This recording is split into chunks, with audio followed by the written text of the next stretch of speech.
तो उन गुंडों से निपटने के लिए क्या आप बुलडोजर चलाएंगे? ये भारतीय जनता पार्टी करेगी। बताऊँ कि पूरे वर्ल्ड के जो कट्टरपंथी सोच के तालिबानी लोग हैं वो यही सब डेरा जमाए बैठे हैं। यहाँ पर गारंटी थी पिछली बार 10 दिन में कर्जा माफ़ करने की गारंटी दी, उसके बाद में युवाओं को रोजगारी भत्ता, बेरोजगारी भत्ता देने की गारंटी की बात की, तो उसके किसानों का कर्जा तो माफ़ कर ही दिया होगा उन्होंने, क्योंकि उनकी गारंटी बहुत बड़ी गारंटी। एक बड़े नेता कन्हैयालाल की घटना यहाँ पे होती है, दंगे यहाँ पे होते हैं। देखिए, ये सब कानून व्यवस्था की बातें हैं। स्टालिन जैसे नेता हिंदुत्व को गाली बक रहे हैं, सनातन को गाली बक रहे हैं। वो तो नमस्कार, इस वक्त हम मौजूद हैं अलवर के अंदर, और अलवर की तिजारत जो कि हॉट सीट बनी हुई है, इस वक्त हमारे साथ मौजूद हैं अलवर के सांसद बाबा बालकनाथ, जो कि तिजारा से यहाँ पर बीजेपी से उम्मीदवार हैं। उनसे खास बातचीत करते हैं। सफ़र कैसे देखते हैं? आपका धन्यवाद है और समस्त जनता का और हमारी पार्टी का धन्यवाद है। देखिए, ये जीवन धन्य हो जाता है जब आपको कोई चयन करता है सेवा के लिए, और इतनी बड़ी पार्टी जो आज विश्व की सबसे बड़ी, आप लोगों की नज़र में राजनीतिक पार्टी है, लेकिन हमारी नज़र में एक सेवा, मतलब कि एक तरह से सामाजिक सेवा का एक दायित्व है। और उतनी बड़ी पार्टी आपको उपयुक्त समझती कि पार्टी और देश सेवा के लिए, लोगों की सेवा के लिए आपको किसी सीट से कहा जाता है, अवसर दिया जाता है, तो मैं सौभाग्यशाली हूँ कि मैं इस लायक हूँ। आपकी प्राथमिकता क्या रहेगी क्षेत्र को लेकर? क्या क्या समस्याएं यहाँ पर, और आपकी प्राथमिकता क्या रहेगी यहाँ पर?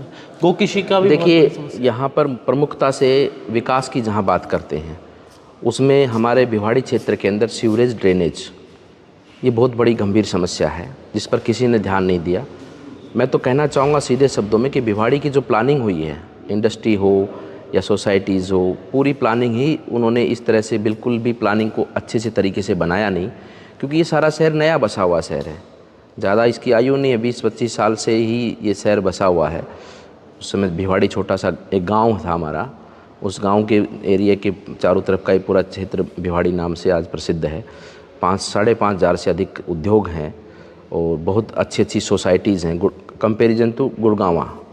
लेकिन रोड इंफ्रास्ट्रक्चर और सीवरेज, ड्रेनेज और मतलब जो भी सौंदर्यीकरण एक शहर का होना चाहिए, उस दृष्टि से काम नहीं किया गया।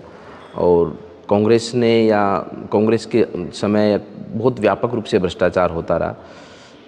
सीधे मायने में इस क्षेत्र में एक दमदार प्रतिनिधित्व हो जो इस भावना से काम करे कि ये मेरा घर है और मेरे घर में हमारे लोग रहते हैं, तो अपने घर में हम अपने बच्चों, अपने आने वाले समय को देखते हुए सब व्यवस्थाओं को बनाते हैं। उस दृष्टि से भिवाड़ी के डेवलपमेंट में काम नहीं हुआ है, जिसको आगे चलकर हम बहुत ही अच्छे से कार्य करके सीवरेज, ड्रेनेज, रोड कनेक्टिविटी हो, पार्क हो, और इसकी जो अपने पॉल्यूशंस की बात है, एयर क्वालिटी बहुत पुअर है, इन सब पे काम होगा, क्योंकि सब मिली भगत से चलता है।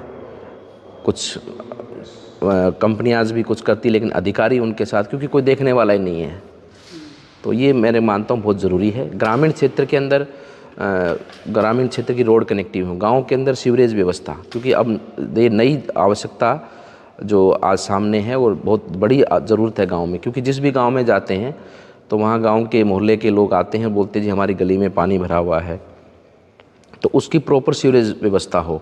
और एक कहीं डंप यार्ड जहाँ पर पानी, सीवरेज ड्रेनेज का पानी ले जाया जाए, वहाँ पर फिर उसको ट्रीट किया जाए। तो मैं मानता हूँ कि अब इसकी क्योंकि प्रधानमंत्री जी ने प्रधानमंत्री ग्राम सड़क योजना से गाँव को जोड़ा, अब तो रिपेयर और मेंटेनेंस है। उसके बाद में नरेंद्र मोदी जी के आने के बाद में गैस है, आपका जनधन खाते हैं, पेंशन है, शौचालय है, प्रधानमंत्री आवास है, तो ये बेसिक एक परिवार की ज़रूरतें हैं। अब गांव की स्वच्छता की ओर जिस प्रकार से सीवरेज, ड्रेनेज और गलियां अच्छी साफ़ सुंदर हो, इस पर काम करने की आवश्यकता है। शिक्षा और स्वास्थ्य ये सबसे महत्वपूर्ण है। शिक्षा तो इतनी महत्वपूर्ण है कि संपूर्ण विकास शिक्षा से ही संभव है। सर, सबसे बड़ी जो यहाँ बात है कानून व्यवस्था की, राजस्थान में पिछले 5 साल के अंदर कई तरह की घटनाएं हुई, और अलवर में गोकिशी के भी बहुत सारे मामले आए। अलवर जैसे क्षेत्र में तिजारा में भी ऐसे बहुत से मामले आए, और गुंडा तत्व भी बहुत है। तो उसको कैसे आप गुंडा तत्व? देखिए, ये तो मैं स्पष्ट कर चुका हूँ कई बार, आपके सामने भी समस्त जनता को स्पष्ट करना देना चाहता हूँ। मैं बोलने ही वाला था तो आपने बीच में सवाल, यही सबसे बड़ी ये भी एक सबसे बड़ी समस्या विकास की जहाँ बात की। अब आती रक्षा सुरक्षा की बात। यहाँ चोरी चपाटी, इतनी चोरी चपाटियाँ होती हैं कि इतने बच्चों की मोटरसाइकिलें चोरी होती, क्योंकि छोटी मोटी कागज़, किसी ने इंश्योरेंस नहीं कराया, किसी के ट्रैक्टर का, अब किसान है, किसान के ट्रैक्टर का इंश्योरेंस नहीं है तो एफआईआर भी नहीं हो पाती है। इतनी बड़ी मतलब रोज़ की रोज़ घटनाएं होती हैं। आप क्या कहेंगे, खेत के अंदर फव्वारा जो होता है वो भी चोरी हो जाता है, मोटर की तार काट ले जाते हैं, पशुधन चोरी हो जाता है। और मैं ये कहना चाहता हूँ कि 3 तारीख के बाद में ये समस्याएं, ये जो चोर डकैती और ये जो गुंडागर्दी करते हैं ना लोग, वो आपको यहाँ दिखाई नहीं देंगे, क्योंकि पूरी मन से, ताकत से कानून का उपयोग किया जाएगा, क्योंकि कानून हमारा बहुत सक्षम है, बस आवश्यकता हो तो उसको उपयोग करने की। सर, कर्नाटक के कांग्रेस के नेता हैं, उन्होंने हाल ही में एक बयान दिया, एक सोशल मीडिया पे वायरल हो रहा है कि हमने कर्नाटक में मुस्लिम को एकजुट किया, कांग्रेस को वोट बैंक मिला, और यहाँ पर राजस्थान में भी कोई ऐसी प्लानिंग होनी चाहिए। तो क्या लगता है कि कांग्रेस की इस नीति पर आपका क्या कहना है? बिल्कुल, कांग्रेस इसी पे लगी है, पूरे कबीले लगे हैं, पूरे कट्टरपंथी लगे हैं, सारे तालिबानी, मतलब मैं कहता हूँ कि पूरे वर्ल्ड के जो कट्टरपंथी सोच के तालिबानी लोग हैं वो यही सब डेरा जमाए बैठे हैं यहाँ पर। तिजारा हमारा मेवात क्षेत्र है, हमारे भाइयों का, उनका विकास ही कभी इन लोगों ने नहीं होने दिया। वहाँ गांव में इस प्रकार की, क्योंकि वो नहीं चाहते कि ये विकास को देखें या उसको सुखद जीवन का अनुभव करें। अगर ये इनको सुखद जीवन का अनुभव हो जाएगा तो इनकी बात कौन मानेगा। अब तो ये उनको इस तरह से आशावादी बना दिया इन लोगों ने, कट्टरपंथियों ने, कि उन पर डिपेंडेड हो गई ये, और वो जैसा कहते हैं वैसा ही करते हैं। उनको छुपने का आसरा मिल जाता है, रहने को जगह मिल जाती है, और वो अपना इस प्रकार के जो सोच हैं, इस प्रकार के जो विचार हैं, चाहे धर्म परिवर्तन की बात हो, चाहे देश के अंदर इस प्रकार के माहौल खड़े करने की बात हो, तो वो सब इनके बीच में रह के करते हैं। और हमारी जनता, हमारे जो मुस्लिम भाई हैं, उनका ये उपयोग करते हैं। आप जाकर देखिए मेवात क्षेत्र में, आप देखेंगे कहाँ आ गए आप, कहाँ आज आधुनिक युग है और आज भी वहाँ पर स्थिति है, गलियों का बुरा हाल है, मतलब कोई लाइफस्टाइल है ही नहीं उनका। तो मैं इस चुनाव में मैं कहना चाहता हूँ कि पूरा इन लोगों ने पूरी घेराबंदी की है, लेकिन ये भारत और सनातन धर्मियों का, हम सब का, क्योंकि जो सनातन धर्मी हिंदू है वो सबका कल्याण चाहता है, वो किसी का कल्याण, ऐसा नहीं कि किसी का अनादर करता है। लेकिन जो इस प्रकार की सोच रखते हैं, तो सांप्रदायिक माहौल या सांप्रदायिक व्यवस्थाओं को ख़राब करने या अपना खुद का वर्चस्व कायम करने के विचार से आगे बढ़ते हैं, ये उनको, अपने भारत की जनता ऐसे लोगों को बिल्कुल स्थान नहीं देगी। और 3 तारीख को जब रिजल्ट आएगा, चाहे कितनी घेराबंदी कर ले, कितने कबीले आके यहाँ बैठ जाए, सबको करारा जवाब देंगे।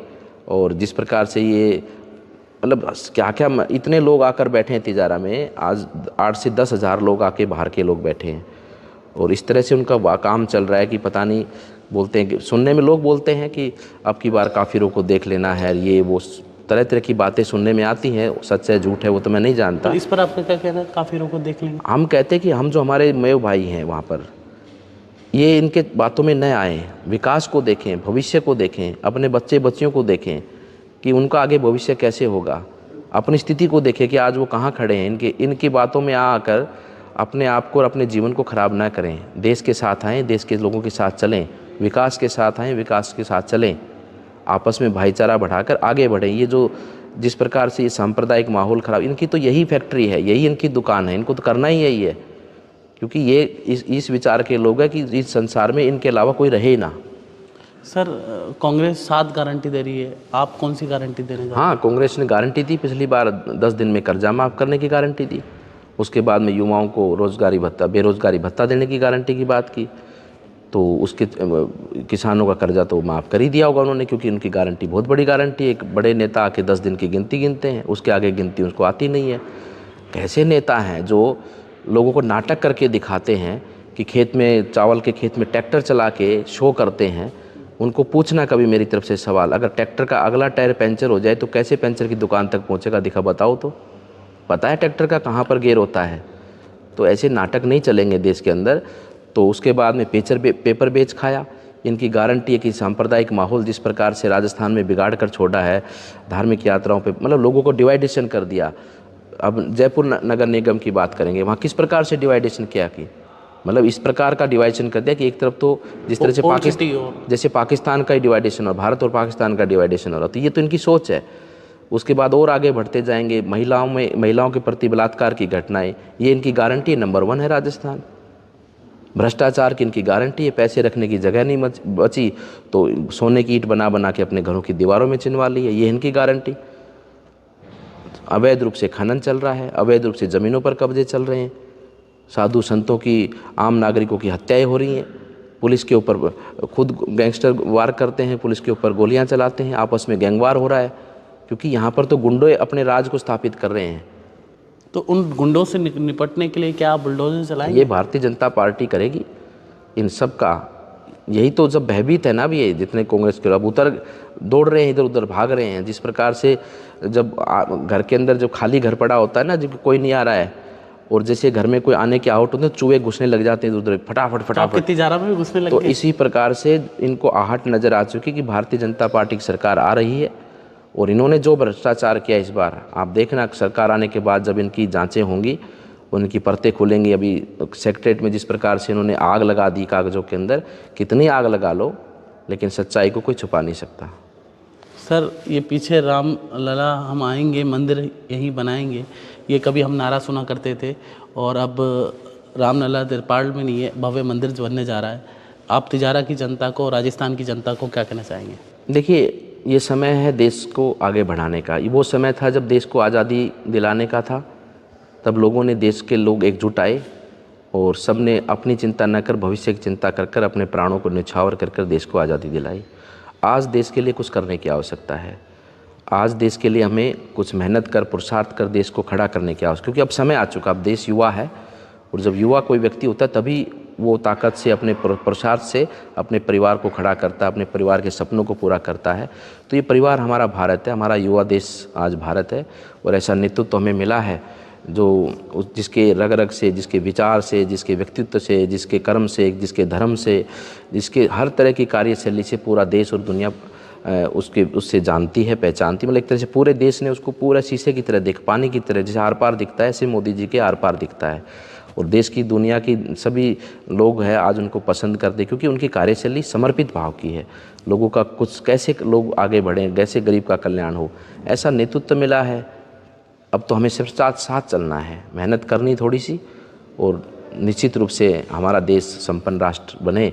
इस भाव से ये समय जो है हम अपने देश के लिए समर्पित करें, अपने स्वार्थों को ना देखें। अपना पराया कौन है, मैं किसको जानता हूँ, वो मेरा क्या करेगा, मैं उसका क्या करूँगा, इन चीज़ों को छोड़ दें एक बार।